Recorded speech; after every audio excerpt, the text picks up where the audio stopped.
DiCamillo, the book is Raymie Nightingale, chapter 1. There were 3 of them, 3 girls.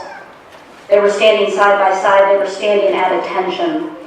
And then the girl in the pink dress, the one who was standing right next to Raymie, let out a sob and said, "The more I think about it, the more terrified I am. I'm too terrified to go on." The girl clutched her baton to her chest and dropped to her knees. Raymie stared at her in wonder and admiration. She herself often felt too terrified to go on, but she had never admitted it out loud. The girl in the pink dress moaned and toppled over sideways. Her eyes fluttered closed. She was silent, and then she opened her eyes very wide and shouted, "Archie, I'm sorry I betrayed you." She closed her eyes again.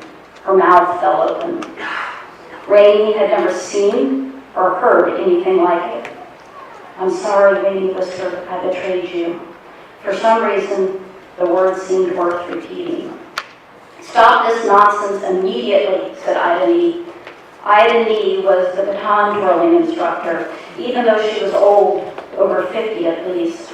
Her hair was extremely bright yellow. She wore white boots that came all the way up to her knees. "I'm not kidding," said Ida Nee. Raymie believed her. Ida Nee didn't seem like much of a kidder. The sun was way up in the sky, and the whole thing was like high noon in a Western, but it was not a Western. It was baton throwing lessons at Ida Nee's house in Ida Nee's backyard. It was the summer of 1975. It was the 5th day of June, and 2 days before, on the 3rd day of June, Raymie Clark's father had run away from home with a woman who was a dental hygienist. "Hey, diddle, diddle, the dish ran away with the spoon." Those were the words that went through Raymie's head every time she thought about her father and the dental hygienist.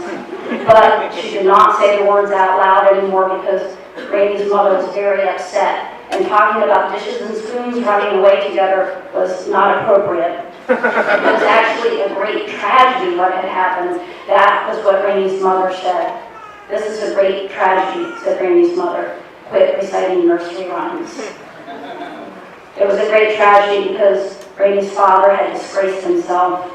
It was also a great tragedy because Raymie was now fatherless. The thought of that, the fact of it, that she, Raymie Clark, was without a father, made a small, sharp pain shoot through Raymie's heart every time she considered it. Sometimes the pain in her heart made her feel too terrified to go on. Sometimes it made her want to drop to her knees. But then she would remember that she had a plan.